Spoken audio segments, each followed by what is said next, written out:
I don't get an off weekend, so I'm hoping that the guys get a good rest, get the cars prepped, and we'll be in good shape. But it is so we're celebrating Evelyn Bland Thomas's birthday this week, 99. So my next off weekend is celebrating her birthday. So if nothing else, we're celebrating a big birthday. Are you doing any of that 30 cup cars? Did you see your name?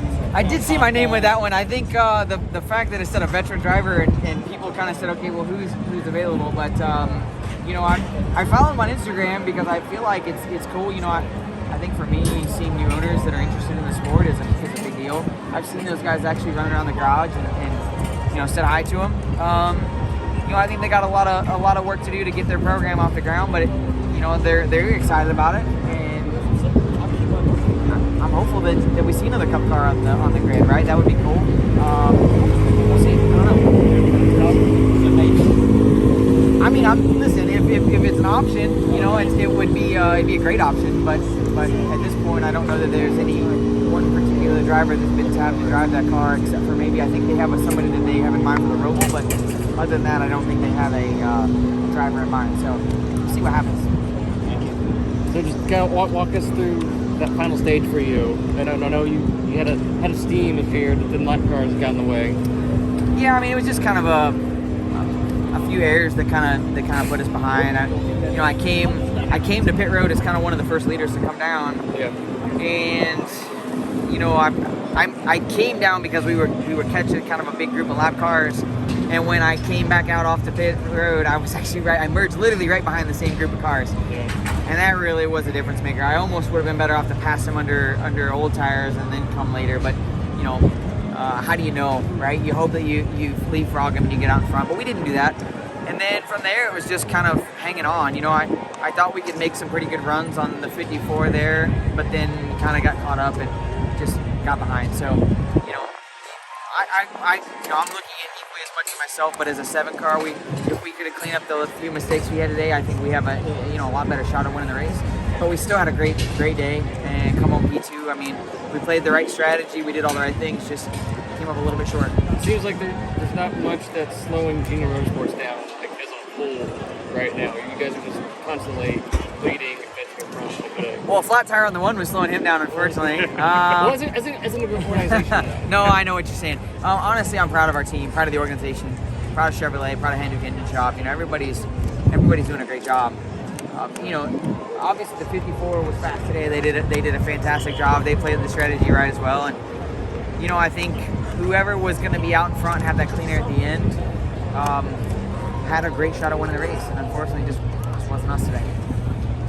You think pending a late race restart, you might have had an opportunity to get by him? Did you feel like you were better on restarts maybe than he was, or? I thought we were a little better in restarts than he was. I felt like short run stuff. I felt like really the biggest thing for me was cycles. For whatever reason, I needed kind of one cycle on tires to really feel like I was where I wanted to be at, and he was a little better on stickers. So, if we'd had a restart, maybe put a cycle on the tires, maybe that's to our advantage. But, when you get to the end of these races, you're literally pushing for all you got. I mean, I had every switch off in the car, and I was pushing for all I had, and just came up short. Sounds good. Well, I thought the resin was good when it finally came in, but it took a while for it to kind of come in, which I was a little surprised at. But I think the racing groove is just so good here, right? That it's hard to maneuver outside of that to get to the resin. But about the last 5 or 6 laps, I was able to move up a little bit, especially in 3 and 4, and I felt like it really kind of came in and gave us some good speed. I think that I think the Cup race tomorrow, I think those guys are going to be able to use it a lot more. I hope. But all in all, I thought the racing was still really good. We were able to run a lot more side-by-side today in certain times than I thought we've ever been able to run here. So I'm excited for tomorrow. I think the Cup car runs better side-by-side. So I'm hoping to see what their stuff looks like as they get into the race on Sunday. I'm only asking this next question because I haven't heard you address it since New Hampshire. But after New Hampshire, did you ever get the opportunity to talk to Julie Landauer about your running? I did not. Obviously, it's a sucky situation, no matter how you look at it. But obviously she's not been back at the racetrack either since then. So it's I don't know, it's just a hard situation. So no, you had a good first 2 stages. What happened for you in the final one? We restarted in the back and got back up to third, just ran no laps. How good was the car? I mean, we won the first 2 stages, go from the back, finish third. Are you feeling okay? Threw up in the car, just hold my breath at the end of the second stage on AJ, just trying to pass him, and I don't know why I throw up, but I throw up inside the helmet again. It just, I don't know if my heart rate's high or what it is. Yeah, just kind of hot. How do you describe how high it was in the car for you? It's just, yeah, I threw up on myself. Do you have a cool suit like some guy right there? No, Why not? too fat for my suit to fit it in there.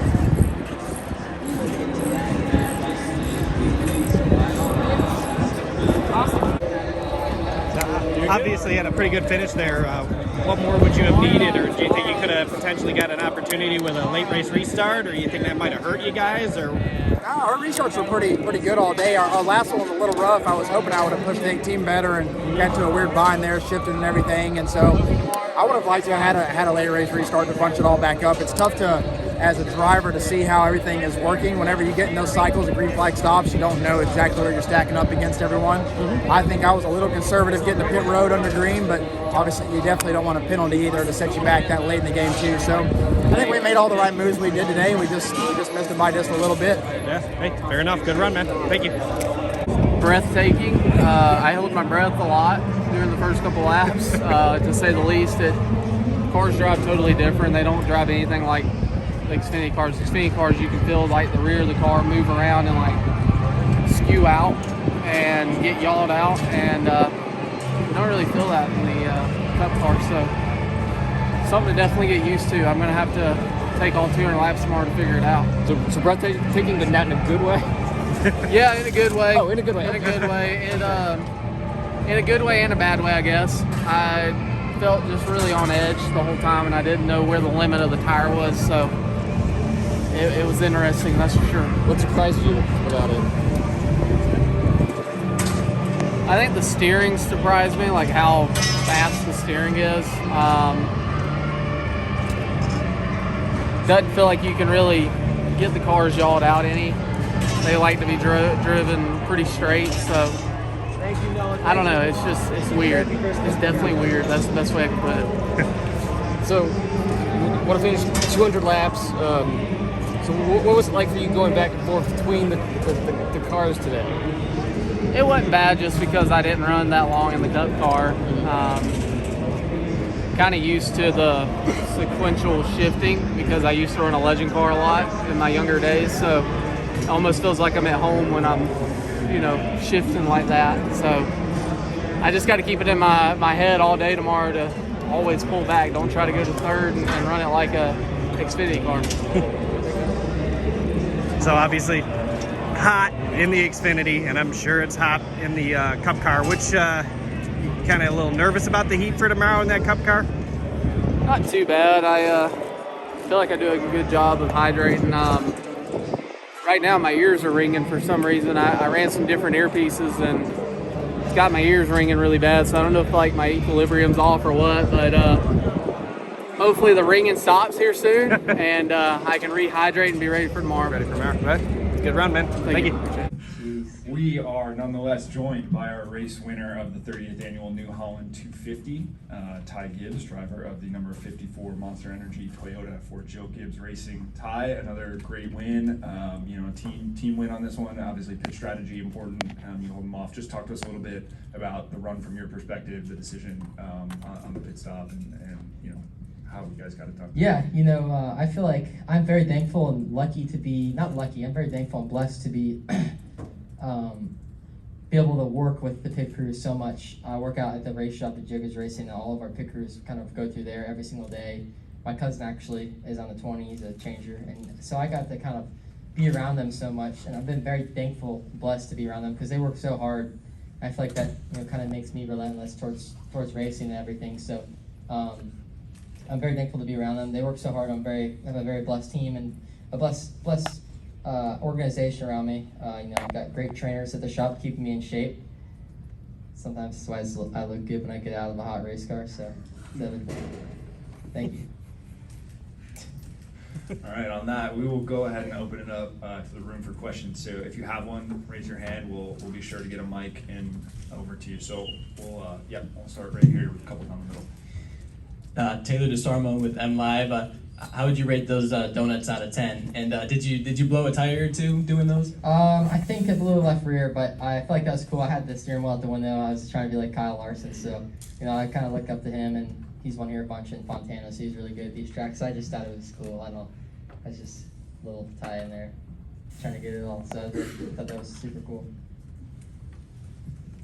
Can you reflect on the success you've had this season and really over 2 years in the series? Yeah, I've had an awesome time in this series. There's been some up and downs, but I've had a very, very fun time, and the Cup stuff's been fun too. So just kind of doing as much as I can, working as hard as I can to be the best I can right now. And I'm all towards racing. I don't really have any other hobbies, so just go out there and try to do the best I can, and work as hard as I can. Bob Conquers, Fox Sports. I just got the phone out. Yeah. How much does the extra laps that you're getting on Sundays and also on Saturdays helping you? Yeah, I'm very thankful that MJ and Danny gave me the call, and Kurt, we're praying for him. Hopefully he gets better. That's the most important thing out of all that. But I feel like the Cup car is so different that I feel like I don't really get too much. I feel like the Xfinity car actually helped me in the Cup car more than the Cup car helped me in the Xfinity car. So it's just lap time, but I feel like once you do so many laps and on simulators and then real life, that only helps so much, but it does help, and I feel like you just gotta use all the advantages you can. So I definitely think it helps, but it's not, tremendously. And do you feel like if Kurt comes back for next week, are you totally off next week? And what would that be like, do you think? I don't know. I mean, for me, I feel like in the position I'm in, I would definitely gonna go to the track just to be there and be with the team. They've put so much behind me and helped me out so much. I'm gonna go back and with them, even though if I'm not driving for them, for the rest of the year, I'm gonna go back and support them, be with them, just to learn and to be with Billy and John. Those guys work very hard. I'm very blessed to be able to drive a Cup car. I think that's super cool. So it's been a crazy last 2 weeks. I can't believe I'm making my third Cup start. I think that's just wild. So I'm very, very thankful. Yeah, I guess if he's back, you'd still they'd probably still want you there just in case. I mean, I have no clue. I don't know I don't really focus on the protocol. I just do my job, whatever. If I'm driving, if I'm not driving, I'm gonna do the best I can week in and week out, and I feel like that's my goal in life. Stay right here in the middle of the room. So how much confidence does this give you going into another Cup start? I mean, I feel like our Toyota Camrys are really fast here. So, that's definitely nice, but I don't believe in confidence and emotions. I just go out there and do my job, and I feel like if you let, confidence and emotions and all of that affect you, then I feel like you get beat. It shows it, all around the best athletes. So I just do the best I can week in, week out, and try to accomplish the mission. And if I can't do that, then I'm gonna do the best I can, come out with the best finish I can. Go over to the right side, and then we'll go to Jordan in the back. Thank you. Tom with Sirius the Fast Media. I've heard that John Hunter was supposed to be the backup for 2311. How did that come about where you took over for him in that position? Yeah, I'm just doing my job like I told him. I'm just here to, do my job. John Hunter's a great race car driver and a great teammate, so I'm just here doing my job, and if I get called up, I get called up. If I'm not, I'm not. And do the best I can. I don't worry about, hypotheticals or complete random scenarios. I just do the best I can week in and week out. Jordan Bianchi, The Athletic. What have you learned about yourself as a driver and your ability in the last couple weeks racing in the Cup Series, and things that maybe you can work on and improve on, areas that maybe you aren't as strong as maybe you thought they were? Yeah, I think just in general racing, the craft is just different than what the Xfinity Series is, and I feel like it's hard. But I feel like if your car is really good and you're very well put together, that you can go do really good. So it just depends on how you do, and it depends on how hard you work and how good your car is. So I think the aerodynamics, the dirty air is horrible. I just feel super tight behind people. So just making sure your car's good enough to get out front and go past people.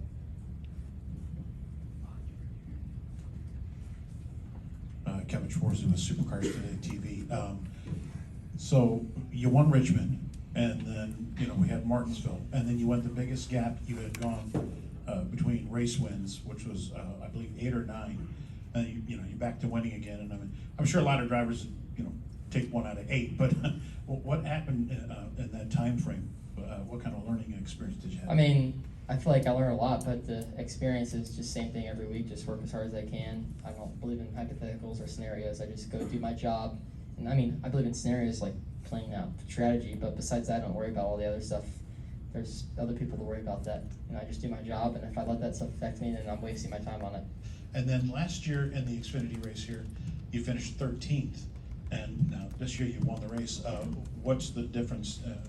I didn't wreck off a 2 on the restart. I don't know if I had a shot. I'll probably finish 3rd. That team in the 16-1. All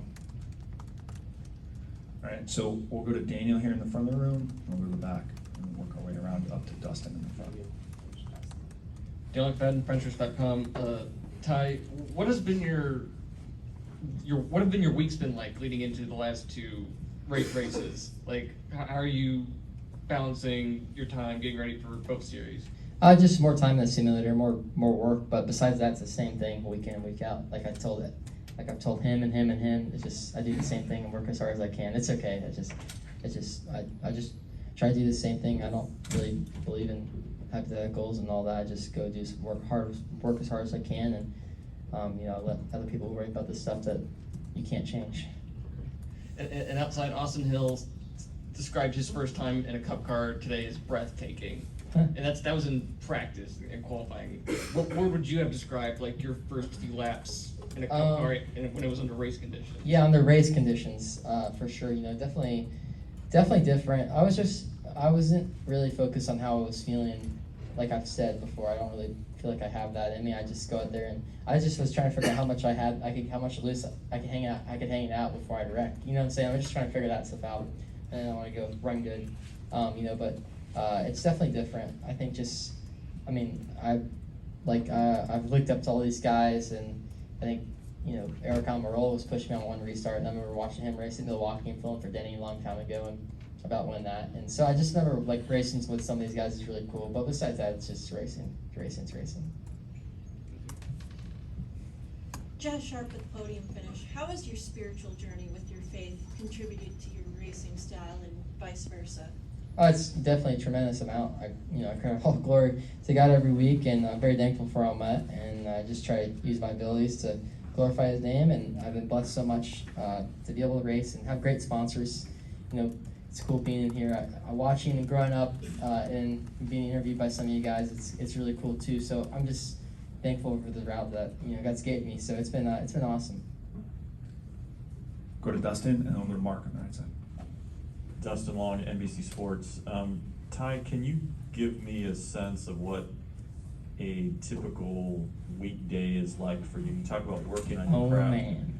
And I mean, just because you talk about working so much, but yeah. I think a lot of people don't get a sense of, I don't know if you're up at 6 a.m. and you're on a simulator or that's workout time. Can you kind of take me through a day and what I'm sure your schedule's pretty structured to some Yeah, degree. I mean, I think the biggest thing, and if you go look at all the research behind it from the best athletes in the world, is sleep. Sleep is the biggest thing for me. Being able to get 10 to 12 hours of sleep every night is very key to, I feel like, success. And if you look at Kobe Bryant, LeBron James, Tom Brady, all the guys are going to say, that. And they're a little older, but I feel like for me, I'm growing still, hopefully, make it a little taller. I feel like that's very key to that. So making sure I'm getting sleep, and I have a lot of sim time. I do a lot of work by myself, but I have a lot of fun in my life. I've been able to go play golf. I have a dog I take care of, a Doberman. His name is Bronson, and he's at home. And I have great friends that are with me week in and week out. I'm very blessed to be around them. And my cousin, he pits on the 20. He just moved down the street from me, so I got somebody to go get dinner with. I live by myself, and I have my simulator is right in the same floor as my room. So I just race, and I like it. I wish I could race more and more and more and more and more and more. And you talk about the idea of sleep, which is maybe something that a lot of young athletes or young drivers might not look at. How did you get turned on to that? And is that a case of you try to be in bed by like 10 p.m. each night? It depends on what I've got going on the next day. But like simulator time, I feel like you got to be very rested for that, because the screens affect your eyes a little bit, and that makes you more tired. So making sure that I'm just balancing out my time on this life. Is that particular athletes other than, I mean, Oh, how what I how learned you got from. into sleep stuff? Oh, just just being learning on how I felt. When I was younger, being tired at like 4 p.m. and taking naps, and then waking up at 6 and I can't go to bed. So getting like 4 hours of sleep. So just making, like, I've been on iRacing until like 3 in the morning, and I get off and wake up at 7 and go to the shop. I ride up with my dad every morning. So I just remember feeling exhausted and just tired during the day. So I just remember I'm like, I'm gonna get the most sleep I possibly can, and it's only gonna help me. So, and I feel like studies have proven it helps the best athletes in the world do that. You go look at soccer players, football players, basketball players. So I feel like sleep is very, very key to keeping yourself balanced. Thank you. Yeah. Mark Krista with FrontStretch.com. Ty, I'm thinking back to a year ago. You were battling for an ARCA championship when we came to Michigan. I don't even think you were leading the points when you left Michigan in ARCA last year. I was, and I lost them at the dirt track. Oh, that's I lost right. to the 20. It was the same weekend. Gosh, those dirt tracks get you. In 1 year, you've gone from ARCA to Xfinity, and now you're running Cup, obviously for replacing Kurt Busch while he is out. Has your career trajectory felt surreal at this point? Yeah, I feel like that's one of those things. I'm very, very blessed, by God in my life to be able to be where I'm at and have the sponsors I have and the people around me that I have. But I feel like it's so hard for me to sit back and just dwell in that, presence of all this that's happened in the last couple months or years. It's been so crazy. So I just acknowledge it and keep working harder and harder. And I feel like that's pays off. And you can't rest. You always gotta keep working. You can't stop when the job's not finished. So you just gotta keep going and going and going. Did in your wildest dreams you ever envision all this coming to fruition? To be honest with you, no. And I mean, I don't know. I just don't think about that stuff. I just don't think about that stuff. I just hypotheticals. It could be real, but I just don't let myself think about that stuff. Just keep working in the present, in the time. Sounds good. Congrats. Yep. Thank you. All right, Ty, thanks so much for joining us. Thank you, Congrats guys. on the win. Thank you.